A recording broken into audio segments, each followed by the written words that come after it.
and love. Come to teach us the path of knowledge.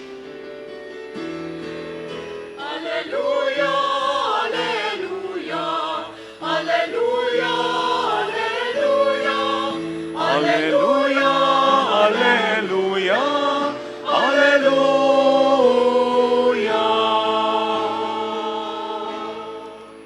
My dear sisters and brothers, the Lord be with you. And with your spirit. A reading from the beginning of the Holy Gospel according to Matthew. Glory to you, O Lord.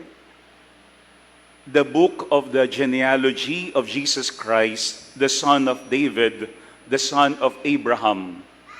Abraham became the father of Isaac, Isaac the father of Jacob, Jacob the father of Judah and his brothers. Judah became the father of Perez and Zerah, whose mother was Tamar.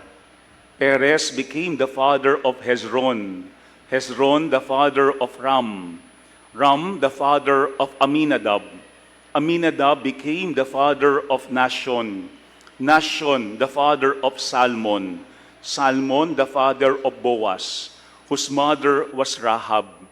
Boaz became the father of Obed, whose mother was Ruth. Obed became the father of Jesse, Jesse the father of David the king. David became the father of Solomon, whose mother had been the wife of Uriah. Solomon became the father of Rehoboam, Rehoboam the father of Abiah, Abiah the father of Asaph. Asaph became the father of Jehoshaphat, Jehoshaphat the father of Joram, Joram the father of Uzziah, Uzziah became the father of Hotham, Hotham the father of Ahaz, Ahaz the father of Hezekiah, Hezekiah became the father of Manasseh, Manasseh the father of Amos, Amos the father of Hosea, Hosea became the father of Jeconiah and his brothers at the time of the Babylonian exile. After the Babylonian exile, Jeconiah became the father of Shealtiel, Shealtiel the father of Zerubbabel, Zerubbabel the father of Abiyud, Abiyud became the father of Eliakim, Eliakim the father of Azor, Azor the father of Zadok, Zadok became the father of Akim, Akim the father of Eliud, Eliud the father of Eleazar, Eleazar became the father of Mathan, Mathan the father of Jacob, Jacob the father of Joseph, the husband of Mary. Of her was born Jesus, who is called the Christ. Thus, the total number of generations from Abraham to David is 14 generations. From David to the Babylonian exile, 14 generations. From the Babylonian exile to the Christ, 14 generations. My dear friends, the Gospel of the Lord. Praise to you, Lord Jesus Christ. Please be seated for a while. No? Again, my dear sisters and brothers, good evening. No? Good evening, Father. For sure, we've heard or said these words, I know you. I know you. Kilala kita. No? And I think those words can be delightful or frightening. When someone tells us, I know you, kilala kita. Pwedeng yung salitang kilala kita ay nakakatuwa o kaya ay nakakatakot. I know you, kilala kita. I remember many years ago, I was invited to celebrate a Mass in a parish in Mandaluyong. After the Novena Mass, of course, people approached me for the mano. And then all of a sudden, this man asked me, Father, kayo po ba si Father Godwin? Sabi ko, opo. Kayo po ba si Father Godwin Tatlong Hari? Sabi ko, opo. Ang sabi niya sa akin, kayo po ba ay na-assign dati sa Navotas bilang parish priest? Sabi ko, opo. Bakit po? Ang sabi niya, Father, kilala po kita. Alam nyo, kapag sinasabi yun sa amin ng mga tao, talagang hirap na hirap kaming makaalaala bakit kami nakilala nitong taong ito. And then when he told me, Father, I know you, I smiled at him and said to him, talaga po, bakit po, paano niyo po ako nakilala? Ang sabi niya, Father, hindi ko po makakalimutan, nung kayo po'y parish priest sa Navotas, naghatid po ako sa inyong parokya ng sulat para sa inyo. Nagalit po kayo sa akin. Alam niyo noon, narinig ko yun, parang nanliliit po ako. Ang sabi ko, talaga po, bakit po ako nagalit sa inyo? Ang sabi niya, Father, kasi po yung sulat na hinatid ko po sa inyo ay punit-punit, nasira po yung sulat. Kaya nagalit po kayo sa akin. Alam niyo, when I heard it, ako talaga mismo was very embarrassed, no? Because he remembered that incident. And I said to him, sorry talaga, no? Hindi ko na maalala yung pagkakataong yun. And then he said, Father, don't worry, naintindihan naman kita. Hindi mo man maalaala, pero until now, naalaala ko po yun. And then he smiled and left. Alam niyo, when I heard it, ako mismo nakapag-isip. I said to myself, kung merong tao that one day would approach me and tell me, Father, I know you, what would they remember about me? Siguro magandang ating tignan din yan. Kapag tayo ba ay nilapitan ng isang tao and that person would tell us, I know you, how would we feel? Tayo ba ay matutuwa? Tayo ba ay kakabahan? It depends, no? It depends on what experience they have with us. Kung maganda, matutuwa tayo. Kung hindi, mahihiya tayo at matatakot tayo that someone knows us. And I think that is what we see today in our gospel. On the second night of our Simbang Gabi, every year, we hear the genealogy of Jesus. No, ito yung long list of Jesus' lineage. Yung kanyang angkan, yung kanyang lahi, yung kanyang pinagmulan. And that was very Jewish, because for the Jews, if you will be introducing yourself, you have to tell everyone where you come from. Saan bang lahi ka galing? Ikaw ba ay lahi ng mga pari? Ikaw ba ay lahi ng mga karpintero? Ikaw ba ay lahi ng mga fishermen? Ano ba yung iyong background? No, because ito yung magfo-form sa kanilang mind on how they will approach you or welcome you. Yung genealogy. Ating hindi ginagawa yan as Filipinos. No? But sometimes, we also ask other people, taga saan ka? Sino yung mga magulang mo? Pero madalas, if you notice, kapag merong patay during the wake, in the coffin, ano ang nakalagay doon? Yung mga pangalan ng pamilya at naulilang kamag-anakan. And I will never forget when our eldest brother died many years ago. Yung pong aking eldest brother ay may second wife. And I asked my parents, Ma, paano po sa coffin? Ano po ang ilalagay na pangalan ng kanyang asawa? Yung po bang una, yung pangalawa? Sino po ilalagay dyan ng mga anak? Yung po bang legal children or yung mga illegitimate children? And I will never forget what my mom told me. Ang sabi niya sa akin, ilagay lang natin kung sino yung legal. Kasi nakakaya kapag makita nila na mayroong ibang pamilya ang iyong kapatid. Nakakaya na kapag nakita nila na mayroong ibang pamilya ang iyong kapatid. I think yun ang ating madalas na ginagawa. We feel embarrassed kapag mayroong nakakaalam ng ating negative or maaaring questionable family background. That's why as much as possible, we skip all these names. As much as possible, we don't want to talk about them. Kaya nga minsan sa ating buhay, may mga tao na gusto natin sabihin, kilala natin, at minsan ayaw nating masabi na tayo ay kanilang kakilala. And I think when we look at the genealogy of Jesus, that is what God is telling us. That God decided to give us His Son in the context of a human family. Kahit hindi naman dumaan sana sa angkan na binanggit natin kanina si Jesus, God can do that. He can send us a Savior kahit hindi na dumaan pa sa lineage or genealogy na yaan. Pero when we look at our gospel, we see that God wants us to know and feel na hindi lang tayo kilala niya kung hindi tayo ay kaisa niya. Hindi lang tayo kilala ng Diyos sa ating mga background, kasama yung ating kahinaan, kung hindi tayo ay kaisa ng Panginoon, Emmanuel, that God is with us, situated in our human culture, in our human background. Kaya nga at times, we say, we know someone, but then, we don't want to be associated with them.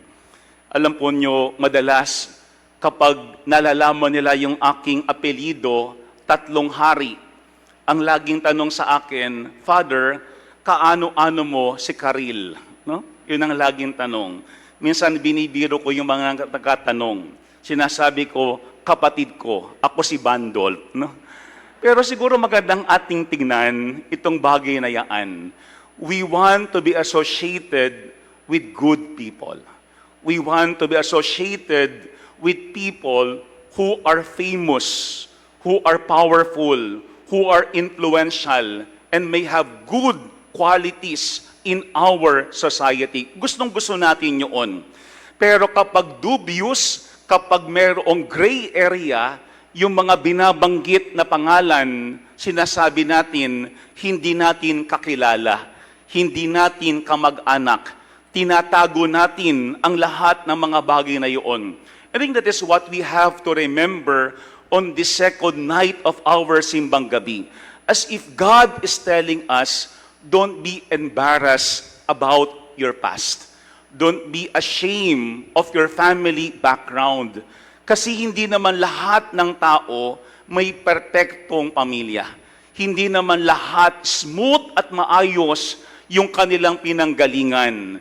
Hindi naman lahat ay banal at katanggap-tanggap ng lipunan. Just like what we've heard in today's gospel. Certain names were inserted in the genealogy of Jesus. Like for example, Judah, Rahab, Ruth, Tamar. Ito yung mga names that we all know are quite questionable even in the Old Testament. Why? Because they were considered sinners during their time. Pwede namang i-omit yaan ni St. Matthew, no, sa kanyang gospel. Pero in-include yaan ni Matthew because that is the reason why Jesus came. Hindi lang para sabihin, He knows us, hindi lamang para sabihin, He is one with us, but to remind us that He came to redeem us, to give us hope. Ano man yung ating pinagdaraanan sa buhay, saan mang pamilya tayo nanggaling, may mga tao man na kinahihiya natin o tinatago natin sa ating buhay. God came to remind us that He is the source of our hope. Kung ngayong pangalawang araw po ng simbang gabi, let us try to remember our relatives na maaaring before we are trying to hide them from others. Yung mga kamag-anak natin na kinakahiya natin. Yung mga kamag-anak natin na tinatago natin. Yung mga kamag-anak natin na ayaw nating imbitahan kapag mayroong reunion or gathering. Alalahanin natin silang lahat in this Mass. And as we remember them in this Mass, we pray for them. But we also pray for ourselves. That's why when we look at our gospel, in the genealogy of Jesus, we come to know what kind of God we have. 3 things that we see in today's gospel. Number 1 is that God's purposes are always accomplished. Remember that. God's purposes are always accomplished. kapag yaan ay plano ng Diyos, matutupad at matutupad iyan. That's why in our gospel, we've heard names coming from the Old Testament. Mga pangalan na ating hindi naririnig, hindi tayo pamilyar sa kanila. Pero ang lahat ng yaan, dumaan. But at the end, the plan of God came to fulfillment. Nagkaroon ng katuparan yung plano ng Panginoon. Kung magandang paalaala yan sa atin, mahilig tayong magplano, and we get disappointed kapag hindi nagsasucceed yung ating mga plans. At tayo mismo nagtatampo sa Panginoon. Pero tandaan natin, kung ito ay gugustuhin at gugustuhin ng Panginoon, He will always make a way para magkaroon niyaan ng fulfillment. Ang Diyos mismo ang gagawa at gagawa ng paraan. We simply ask the Lord for the grace of patience so that all these things, kapag sila ay nire-reveal ng Panginoon sa atin, we could see also His hand working in our lives. Number one, God's purposes are always accomplished. Huwag nating ipagpilitan yung ayaw ng Panginoon. Kasi kapag pinagpipilitan natin yung gusto lamang natin, doon tayo nagkakaroon ng problema sa ating buhay. If it is part of God's plan, if it is really His will, He will accomplish it. He will fulfill it. Tuto pa rin lagi yaan ng Panginoon. Second, when we look at our gospel, we see that God uses all sorts of people and redeems them. Kahit sino pwedeng gamitin ng Panginoon. Kahit sino pwedeng iligtas ng Panginoon kung gugustuhin mismo ng tao. Because sometimes we question even the wisdom of God. Why is He choosing that person? Of all people, why him, why her? Lord, sana okay na yung buhay ko eh. Kung maayos lamang yung aking family, kung maayos lamang yung aking background. But let us not forget also that God can use anyone. Kahit sino pwedeng gamitin ng Panginoon. And God can also speak to us through these people. Kahit yung mga tao na pinakakatago-tago natin, pwedeng magsalita ang Panginoon sa atin. If only we remain open. Yan ang pangalawang ating hilingin. Not only for the grace of patience, to wait for the fulfillment of God's plan or will in our lives, but second, for the grace of openness. Kasi baka yung mga taong iniiwasan natin, yung mga taong pinakakatago-tago natin, yun ang ginagamit pala ng Panginoon para tayo ayusin. Second, God uses all sorts of people and redeems them. Pero pangatlo at panghuli is this, that God sees the end from the beginning. Remember that. God sees the end from the beginning. Kasi sometimes we question, Lord, saan ba talaga pupunta ang kwento ng aking buhay? Talaga bang merong direction ito o wala? Pero looking at our gospel, the moment that we heard this phrase, that Eleazar became the father of Mathan, Mathan the father of Jacob, Jacob the father of Joseph, the husband of Mary. Of her was born Jesus, who is called the Christ. Then we say, kaya pala, binanggit ang lahat ng mga pangalan na iyon. Ito yung ating buhay din. Sometimes when all these things are happening to us, we ask God, Lord, bakit? Why are you allowing all these things to happen to me? Why do you allow these trials, these sufferings, that for me to experience them? Pero pangatlo, let us not forget that God sees the end from the beginning. Huwag tayong magmadali. Let us simply open our hearts and our eyes, knowing that God has a plan. And the wisdom of God will always be there. Kailan ba tayo sa ating buhay naiinip? We are always looking for solutions, for explanations coming from God.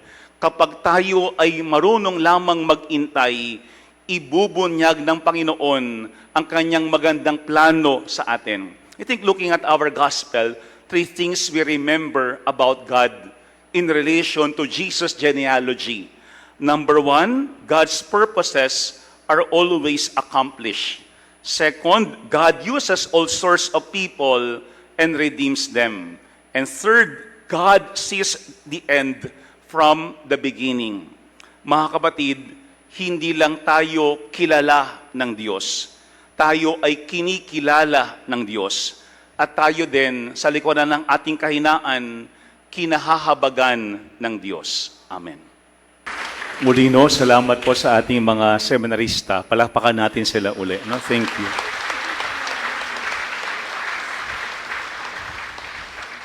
Panalangin po natin sila that they become priests. At kapag sila ay nagpari na at nakita niyo po sila, you could tell them, kilala kita. Kumanta kayo sa harapan ng chapel. And again, my dear friends, we knock at your generous hearts to help us provide an additional month of help to our 478 Love a Parish program beneficiaries through the Stars of Grace. Ito po yung ating mga parol. Through Stars of Grace, you will be able to help our poor parishes while decorating the chapel bridges with star lanterns.